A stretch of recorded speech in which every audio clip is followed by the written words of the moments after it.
AI কি আসলে আমাদের চাকরির জায়গা দখল করে নিবে? এখন বর্তমানে আমরা যে জবগুলো দেখতেছি এগুলো 90% আর থাকবে না 2030 সালের পর। এআই আমাদের চাকরির জায়গা দখল করে নেবে, কারণ ম্যাক্সিমাম মানুষই এআই নিয়ে সচেতন না। বড় বড় কোম্পানির সিইওরাও প্রেডিক্ট করতে পারতেছে না যে আসলে আমাদের 2027 সালটা কেমন হবে, 2028 সালটা কেমন হবে। এআই আমাদেরকে সুযোগ দিচ্ছে বস হওয়ার। তা আমি যেই কাজটা আগে আরেকজনের জন্য করতাম, সেই কাজটা আমি এখন নিজের জন্য করব এবং আমি নিজেকেই ট্রেন আপ করতে পারবো। বর্তমানে একটা নতুন টার্ম শোনা যাচ্ছে, যেটা হচ্ছে ওয়ান ম্যান স্টার্ট আপ। মানে আপনার আর কাউকে লাগবে না, আপনি একাই একটা স্টার্ট আপ দিবেন, একাই মার্কেটিং করতে পারবেন, একাই প্রোডাক্ট বিক্রি করতে পারবেন, একাই সিইও হইতে পারবেন, সব কিছু আপনি একাই করবেন। গবেষণায় দেখা গেছে যে বোকা মানুষরা সব থেকে বেশি টাকা ইনকাম করে। যে একটা মানুষ শুধুমাত্র সি টাইপ কেবল বিক্রি করে লাখ টাকা কামাইতেছে মাসে। এইটা শুধুমাত্র ফ্রি এআই টুলস যেগুলো আছে এটা দিয়েই করা সম্ভব। স্যার, আমার প্রথম কোশ্চেনই হবে যে এআই কি আসলে আমাদের চাকরির জায়গা দখল করে নিবে? আচ্ছা, এই প্রশ্নটার উত্তর অনেকে অনেকভাবে দিচ্ছেন। যেমন এটাও বলছেন যে এআই চাকরি দখল করবে না, বরং অনেক ক্ষেত্র তৈরি করবে চাকরির। তো আমাকে যদি সেম কোয়েশ্চেনটা করেন, আমি বলবো যে এআই আমাদের চাকরির জায়গা দখল করে নেবে। কিভাবে আপনার বক্তব্যটা আপনি একটু যদি ক্ল্যারিফাই করেন? আচ্ছা, এখন বর্তমানে আমরা যে জবগুলো দেখতেছি এগুলো 90% আর থাকবে না 2030 সালের পর। তো নতুন জব তৈরি হবে, সেখানে আপনাকে অ্যাডাপ্ট করতে হবে এবং সেই অনুযায়ী আপনাকে প্রিপারেশন নিতে হবে। তো আপনি যদি এখন চিন্তা করেন যে আমি 12 বছর ধরে লেখাপড়া করছি, তারপর মাস্টার্স পাস করলাম, দেন হচ্ছে একটা জবে ঢুকবো, এই কনসেপ্টটা আর থাকবে না কয়েক বছর পরে। তখন সব কিছু হয়ে যাবে স্কিল বেসড। তো সেই ক্ষেত্রে আসলে চাকরির জায়গাটা কেমন হতে পারে, আমরা কীরকম ধারণা রাখবো? তাহলে কি আমরা এই 12 বছরের যে ট্রেনিংয়ের যে হিসাবটা, এটা কি আস্তে আস্তে বাতিল হয়ে যাবে? পড়াশোনা আসলে দরকার আছে, এটা শুধুমাত্র সার্টিফিকেটের জন্য না। ধরেন আপনি যখন স্কুলে যাচ্ছেন তখন আপনার বন্ধু বান্ধবদের সাথে দেখা হচ্ছে, তো এনভায়রনমেন্টাল একটা ফ্যাক্ট তৈরি করে। তো ওই এক্সপেরিয়েন্সটা আপনার লেখাপড়ার থেকে বেশি ভূমিকা পালন করবে। যে আপনি একটা ফ্লোয়ের মধ্যে দিয়ে গেছেন, যে আপনি স্কুলে গেছেন, আপনি লেখাপড়া শিখছেন কি না শিখছেন সেটা বিষয় না, বাট একটা প্রসেসের মধ্যে দিয়ে গেছেন। ধরেন যারা মাস্টার্স পাস করতেছে তাদেরকে আমরা কিভাবে দেখি যে 5 বছর একটা সাবজেক্টের পেছনে ব্যয় করছেন, তিনি নিশ্চয়ই অনেক কিছু জানেন, এক্সপিরিয়েন্স গ্যাদার করছেন, অ্যাসাইনমেন্ট করছেন, প্রেজেন্টেশন দিয়েছেন। তো এরকম আর কি, মানে এক্সপিরিয়েন্সটাকে ভ্যালু দেওয়া হবে। তাহলে আসলে টাকা পয়সার বিষয়টা কেমন হবে, যে আসলে আমরা কি এআই ইউজ করে টাকা পয়সা কামাইতে পারবো? এখানে দুইটা কোশ্চেন আসতে পারে, যে পড়ালেখা করে টাকা কামানো আর হচ্ছে স্কিল ডেভেলপ করে টাকা কামানো। আমার একটা হবি অনেক পছন্দের, সেটা হচ্ছে আমি রিসার্চ পেপার পড়ি অনেক, এবং এটার জন্য আমি কনসেনসাস এআই ইউজ করি। তো ওইখানে যে কোনো কোশ্চেন আপনি লিখবেন, সেটা আপনার 200 মিলিয়ন রিসার্চ পেপার সে রিড করে সে আপনাকে একটা রেজাল্ট দিবে। তো ইটস এ গ্রেট অপরচুনিটি। তো ওইখানে একটা গবেষণায় দেখা গেছে যে বোকা মানুষরা সব থেকে বেশি টাকা ইনকাম করে। ধরেন যারা জ্ঞানী তারা হচ্ছে নলেজটাকে বেশি বেশি প্রাধান্য দেয়। আমাদেরকে ছোটোবেলা থেকেই বলা হয়েছে যে পড়ালেখা করো ভালো করে, তাহলে হচ্ছে অনেক বড় হইতে পারবা, অনেক টাকা কামাইতে পারবা। বাট রিয়েলিটি, আমি তাদের নাম নিতেছি না, ধরেন টিকটকার বিভিন্ন আছে, তারা এখন ল্যাম্বরগিনি কিনতেছেন, কিন্তু হচ্ছে যারা জ্ঞানী তারা ধনী হইতে পারতেছে না। এবং আপনি যদি বিশ্বের ধনীদের একটা পরিসংখ্যান দেখা গেছে যে তাদের এভারেজ সিজিপিএ 2.5 মতন, 2.5 নিচে। আপনার সিজিপিএ কত? আমার সিজিপিএ কত? হ্যাঁ, আমার 3 পয়েন্টের উপরে। হ্যাঁ, তার মানে আমার সম্ভাবনা কম ধনী হওয়ার। ধনী হতে পারবো। তো আসলে একটা টেনশনের বিষয় হলো যে আসলে জ্ঞানী হওয়া, ধনী হওয়া, দুটার মধ্যে পার্থক্য। তো আসলে কোনটা চুজ করব, যে আমি আসলে জ্ঞানী হব না ধনী হব? দুটাকে ব্যালেন্স করতে হবে। আর আমার লাইফের একটা মোটো, সেটা হইতেছে আমরা খুব অল্প সময়ের জন্য বাঁচি। তো এটার মধ্যে এত হিসাব নিকাশ করার কোনো প্রয়োজন নাই। আপনি দুটাকে ব্যালেন্স করে চলেন। $100 মিলিয়ন আপনি আর্ন করলেন, তারপরেও আপনি মারা যাবেন। আপনি $10 মিলিয়ন আর্ন করলেও আপনি মারা যাবেন। দিন শেষে আপনি মারা যাবেন। তো আমি এই লাইফের পরের লাইফটাকে বেশি প্রাধান্য দিতে চাই সবসময়। মানে টাকা ইনকামটা বড় ফ্যাক্টর না। যেই মানুষটা মাসে 20,000 টাকা ইনকাম করতেছে, অনেকের কাছে সেটা একটা স্বপ্ন যে আমি যদি অ্যাটলিস্ট 20,000 টাকা ইনকাম করতাম তাহলেও আমার জীবনটা চলে যেত। কিন্তু যে 20,000 টাকা ইনকাম করতেছে সে এখন চাইতেছে যদি 50,000 হতো তাহলে বেটার হতো। তো এটা সবসময় একটা আপেক্ষিক বিষয়। তো সেখানে 100 মিলিয়ন হোক, 10 মিলিয়ন হোক আর 2 মিলিয়ন হোক, এতে কিছু যায় আসে না। আপনি দুটাকে ব্যালেন্স করেন। বাট আমার ক্ষেত্রে মনে হয় যে যেহেতু দিন শেষে মারাই যাব, তো আমার লাইফটাকে কিছু ভ্যালু অ্যাড করতে হবে। যেমন আপনি 100টা বই পড়ে মারা গেলেন, আমি সেম সময়ে 10টা বই পড়ে মারা গেলাম। কার কোয়ালিটি টাইম বেশি স্পেন্ড হয়েছে? যে 10টা বই পড়ছে, কারণ ও অনেক গভীরভাবে পড়ছে, যেটুকু পড়ছে সে ভালোভাবে পড়ছে। কিন্তু 100টা যে পড়ছে জাস্ট খালি রিডিং পড়ে গেছে, এটা খুব একটা ফ্রুটফুল হয় না। তো বেসিক আলোচনায় দেখা যাচ্ছে যে আসলে ব্যালেন্সিং বিষয়টা ব্যালেন্সিং এখানে বড়। টাইমিং। যেভাবে হচ্ছে এআই আপডেট হচ্ছে, আজকে একটা কালকে আরেকটা হয়ে যাচ্ছে, তো সেই ক্ষেত্রে দেখা যাচ্ছে যে আমি এআই শিখে স্কিলড হব, এটাও আসলে খুব ভালো একটা ডিসিশন হচ্ছে না। আমি হয়তো একটা এআই শিখে স্কিলড হয়ে গেছি, কালকে দেখলাম এর চাইতে বেটার একটা এআই চলে আসছে, এখন আমার সেটা শিখতে হচ্ছে। তো এই ব্যাপারটা কিভাবে? এই কোশ্চেনটা অ্যাটলিস্ট বাংলাদেশে যাকে যাকে করার প্রয়োজন, আপনি আমাকে জিজ্ঞেস করছেন, I think I am the best person to answer this. কারণ আমাকে পে করা হয় হচ্ছে এই এআই আপডেট হওয়ার জন্য, যাতে আমি শিক্ষার্থীদেরকে শিখাইতে পারি। তো ধরেন দিনরাত 24 ঘন্টা ম্যাক্সিমাম টাইম আমি এটা নিয়ে গবেষণা করতেছি, এবং সেখান থেকে আমি বলতে চাই যে আমি নিজেই ট্র্যাক রাখতে পারতেছি না, এত বেশি আপডেট হচ্ছে। ধরেন আমরা পডকাস্ট করতেছি, এর মধ্যে অনেক নিউজ, আমার অনেকগুলো নিউজ লেটারে সাইন আপ করা আছে, অনেকগুলো মেইল চলে আসছে অলরেডি যে ইনভিডিওর ওইটা হয়েছে, হেইজেনের ওইটা হয়েছে, এই আপডেট আসছে। আপনি কয়টা ধরবেন? তো দেখা যায় যে আপনি একই পার্সন হয়ে অনেক মানুষের মতন কাজ করতে পারবেন। আপনি একই সাথে গ্রাফিক ডিজাইনার হতে পারবেন, একই সাথে হচ্ছে আপনি কন্টেন্ট রাইটার হতে পারবেন, একই সাথে আপনি মডেলিংও করতে পারবেন। ধরেন 3 দিকে আপনার কাজ চলতেছে, এআই এজেন্ট করতেছে, কিন্তু আপনি মানুষ একজন। তো there is a huge opportunity, এবং এইটা শুধুমাত্র ফ্রি এআই টুলস যেগুলো আছে এটা দিয়েই করা সম্ভব। আপনাকে কোনোটাতেই পেইড প্ল্যানে যাইতে হবে না, ফ্রিতেই সব কিছু করা সম্ভব। এখন এই বিষয়টা একটা ডিসক্রিমিনেশন তৈরি করতেছে আমাদের সমাজে। যে ব্যক্তি ধনী সে অনেক বেশি ধনী হয়ে যাচ্ছে, যে ব্যক্তি গরিব সে অনেক বেশি গরিব হয়ে যাচ্ছে। কিন্তু আমরা এই বিষয়টা খেয়াল করতেছি না, যে ব্যক্তি শিক্ষিত এআই টুলস ব্যবহার করে সে আরও বেশি শিক্ষিত হয়ে যাচ্ছে, আর যে এআই টুলস সম্পর্কে জানেই না সে আরও বেশি তুলনামূলকভাবে অশিক্ষিত হয়ে যাচ্ছে। হ্যাঁ, রাইট। তো এই বৈষম্যটা অনেকভাবে বেড়ে যাচ্ছে, কারণ এআই এর ডেমোক্রেটাইজেশন হচ্ছে না, এটা গণতান্ত্রিক না। একজন 10% ইউজ করতেছে, একজন 100% ইউজ করতেছে। তো কম্পিটিশনটা অনেক বেশি, আবার বলা যায় যে কম্পিটিশন অনেক বেশি কম। বড় বড় কোম্পানির সিইওরাও প্রেডিক্ট করতে পারতেছে না যে আসলে আমাদের 2027 সালটা কেমন হবে, 2028 সালটা কেমন হবে। তো এই ক্ষেত্রে আসলে এটার সমাধান কেমন হতে পারে? সমাধান হচ্ছে একটা নির্দিষ্ট নিশ নিয়ে আগানো। যেমন আমি যে বললাম যে এআই দিয়ে আসলে সব কিছুই করা যায়, আপনি চাইলে সব কিছু করতে পারবেন। You can be the jack of all but master of none. এই জন্য একটা নির্দিষ্ট সাব নিশ নিয়ে আগানো। একটা মানুষ জাস্ট শুধুমাত্র সি টাইপ কেবল বিক্রি করে লাখ টাকা কামাইতেছে মাসে অ্যামাজনে, কিন্তু আমাদের প্রত্যেক দিন কি এই জিনিসটা লাগে, এই সি কেবল? আমরা মেবি জীবনে 2-1 বার কিনছি, বাট ওইটা নিয়েই সে বিজনেস করে লাখ ডলার কামাইতেছে। সুতরাং আপনার যে কোনো কিছু নিয়ে স্টার্ট করতে পারেন, লিমিটলেস পসিবিলিটিস। তো এই যে এত আপগ্রেডেশন, মানে এআই যে এইভাবে এগিয়ে যাচ্ছে, এইটাকে আপনি কিভাবে দেখেন? এটাকে আমি ভালো চোখে দেখি না। যদিও আমি এআই টিচার, এআই শেখাচ্ছি মানুষদেরকে, কনসালটেন্ট করতেছি, বাট হচ্ছে আমি পার্সোনালি এটাকে হেট করি, কারণ এটা আমাদের লাইফকে অনেক কমপ্লেক্স করে ফেলতেছে। তারপর আপনি বলতে পারেন, আমাকে কোশ্চেন করতে পারেন যে তাহলে আমি এআই শেখাচ্ছি কেন? এআই যেহেতু একবার চলে আসছে, এটাকে আর দমন করার কোনো ওয়ে নাই। আমি একটা লাইফ জ্যাকেট ছুঁড়ে দিচ্ছি, মানে জাহাজ ডুবে গেছে আর ওরা ভেসে আছে, ঠিক আছে, শেষ ভরসা হিসেবে লাইফ জ্যাকেটটা ছুঁড়ে ফেলতেছি, এই কাজটা আমি করতেছি। কিন্তু এআই যদি আজকে ডেভেলপ করা বন্ধ হয়ে যায়, যদিও বন্ধ হবে না, আমি অনেক খুশি হইতাম যদি বন্ধ হয়ে যেত। সেক্ষেত্রে আমরা আবার আগের অবস্থানে ফিরে যেতে পারতাম। তো এখানে আরেকটা কোয়েশ্চেন আসে, সেটা হচ্ছে যে আসলে এআই আপগ্রেডেশন, যেমন এআই নতুন নতুন আসতেছে এবং মানুষকে একটু ভয়ও দেখাচ্ছে, এরকম তো হচ্ছে প্রত্যেকটা টেকনোলজির সাথেই হয়েছে। যখন হচ্ছে বিদ্যুৎ আসছে মানুষ ভয় পাইছে, দেন হচ্ছে যখন ইন্টারনেট আসছে মানুষ ভয় পাইছে যে এটা খারাপ ব্যবহার হবে, বাট এটির সাথে আস্তে আস্তে মানুষ, এগুলোর সাথে আস্তে আস্তে মানুষ হচ্ছে মিশে গেছে। তো এআইও কি এই জায়গাটা কি তেমন করতে পারে কিনা, যে আস্তে আস্তে মানুষ এটাকে মেনে নিল? এই কোশ্চেনে আমি 3টা পয়েন্ট পাইছি, আমি স্টেপ বাই স্টেপ যাই।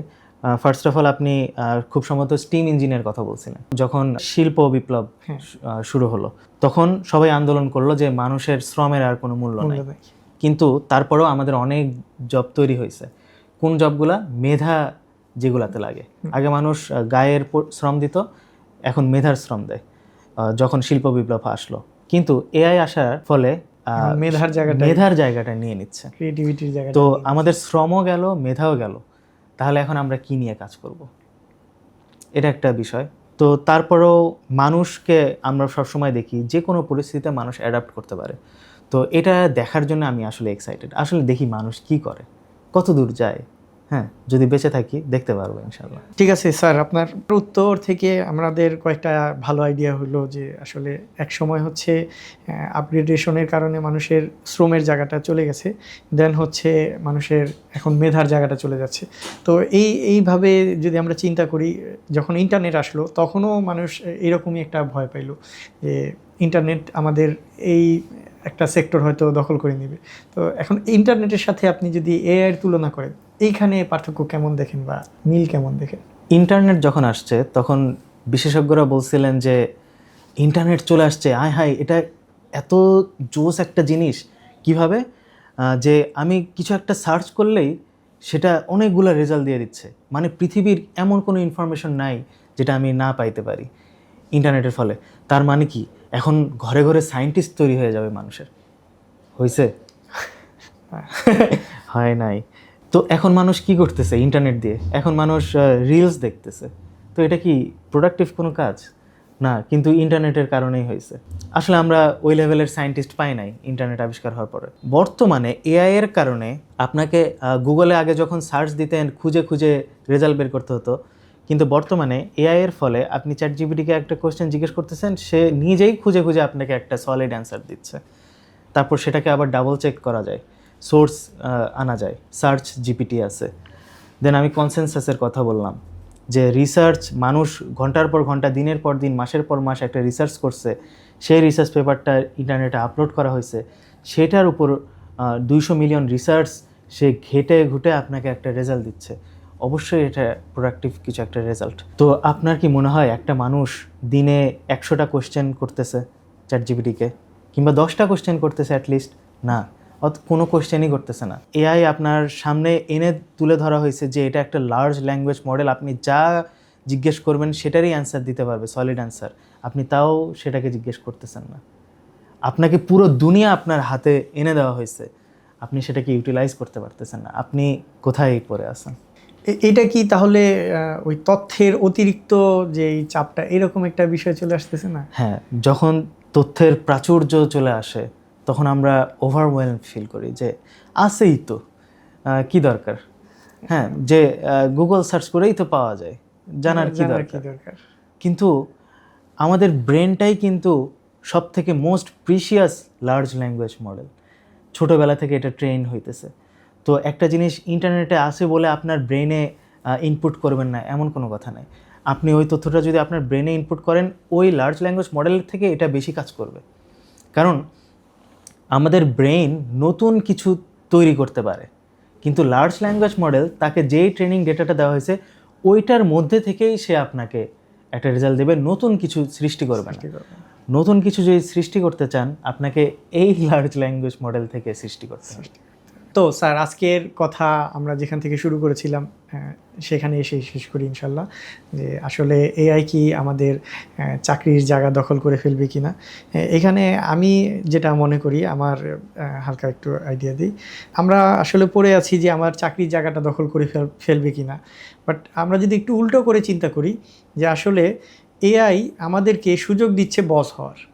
আমার চাকরি করতে হবে কেন? আমি যেহেতু এখন চাকরির জায়গা দখল হচ্ছে, অর্থাৎ আমি সেই চাকরিগুলোকে না দিয়েও আমি তাদেরকে দিয়ে কাজ করে নিতে পারতেছি। তো এই ক্ষেত্রে তো আমি অ্যাজ এ লিডার হইতে পারতেছি, আমি অ্যাজ এ বস হইতে পারতেছি, আমি অ্যাজ এ বিজনেসম্যান হইতে পারতেছি। তো আমি যেই কাজটা আগে আরেকজনের জন্য করতাম, সেই কাজটা আমি এখন নিজের জন্য করব এবং আমি নিজেকেই ট্রেন আপ করতে পারবো। এক্ষেত্রে আমার আর এই বড় একটা টিম দরকার পড়তেছে না, যে আমি এখন 10 জন আগে টিম নিব, তাদেরকে বোঝাবো, তাদেরকে শেখাবো, দেন হচ্ছে আমার কাজ আগে বাড়বে। তো আমি জবের থেকে আসলে এখন আমি বিজনেসে ফোকাস দিতে পারি, যে আমার জবের জায়গা দখল হচ্ছে, হোক অ্যাজ এ আমার নতুন আরও উপরের দিকে জায়গা ওপেন হচ্ছে, যে আমি এখন বসের জায়গা নিতে পারবো, আমি এখন লিডারের জায়গা নিতে পারবো, আমি এখন বিজনেসম্যান হতে পারবো। এটা কি মনে হয় আপনার? খুবই ভালো একটা প্রসঙ্গ তুলেছেন আপনি। তো বর্তমানে একটা নতুন টার্ম শোনা যাচ্ছে, যেটা হচ্ছে ওয়ান ম্যান স্টার্ট আপ। মানে আপনার আর কাউকে লাগবে না, আপনি একাই একটা স্টার্ট আপ দিবেন, একাই মার্কেটিং করতে পারবেন, একাই প্রোডাক্ট বিক্রি করতে পারবেন, একাই সিইও হইতে পারবেন, সব কিছু আপনি একাই করবেন। এটা কিভাবে করা পসিবল? এটা জাস্ট ফ্রি এআই টুলস দিয়েই করা পসিবল। আপনাকে কোনো সাবস্ক্রিপশন নিতে হচ্ছে না, পুরা জিরো ইনভেস্ট থেকে আপনি টাকা ইনকাম করা শুরু করতে পারবেন। এই জন্য আপনি বললেন যে চাকরি জায়গা দখল করে ফেলতেছে, এটা আমার জন্য তাহলে ভালো হবে, কারণ কেউ আর চাকরি করতেছে না, এখন আমি কম্পিটিশন ভালোভাবে করতে পারবো, জাস্ট আমার যদি একটু এআই সম্পর্কে ধারণা থাকে। কারণ ম্যাক্সিমাম মানুষই এআই নিয়ে সচেতন না।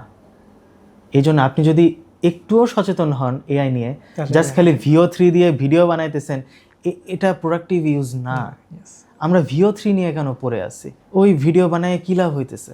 অনেকে হ্যাঁ ইউটিউব রিলস বানায় টাকা কামাইতেছে, বাট এটাই ভ্যালু অ্যাড করতেছে না কোনো। ওই যে বললাম যে সবসময় টাকাই সব কিছু না, আপনি ওই টাকা কী ক্ষেত্রে ইউজ করবেন সেটাও একটা বিষয় চলে আসবে। তো এটাই যে আমাদের প্রচুর পরিমাণে এআই সম্পর্কে আপডেটেড হইতে হবে, না হলে আমরা এই মার্কেটটা ধরতে পারবো না। It will be too late. অনেকের মাথায় এটা আসে যে VO3 চলে আসছে, আমাদের হচ্ছে অনেকগুলো এআই চলে আসছে, তো ভিডিও এডিটরদের জায়গা শেষ, তারা হয়তো ধ্বংস, তাদের আর কাজ থাকবে না। তো আমি আসলে মনে করি VO3 টাইপের যেই ভিডিও জেনারেট করতে পারতেছে যে এআইগুলো আসছে, তো এআইগুলো আসাতে আরও হচ্ছে ভিডিও এডিটরদের জন্য আরও জায়গা ওপেন হচ্ছে। তো আগে আমি কাউকে নিয়ে আগে শ্যুট করব, দেন হচ্ছে আমি একটা রোল পাবো বা রোল পাবো, সেটার উপরে আমি কাজ করব। এখন আমার আর রোল রোলের জন্য ঘাটাঘাটি করতে হচ্ছে না, আমি নিজে জেনারেট করে নিয়ে দেন তার উপরে কাজ করতে পারতেছি। অর্থাৎ এডিটিংয়ের কাজটা আরও বড় হচ্ছে। একটা VO3 থেকে জেনারেট করা ভিডিওতেও কিছু ভুল থাকতেছে, যেটা একজন এডিটর আবার কেটে ঠিক করবে। তো এখানে তো এডিটরদের জন্য আরও ভালো জায়গা তৈরি হচ্ছে।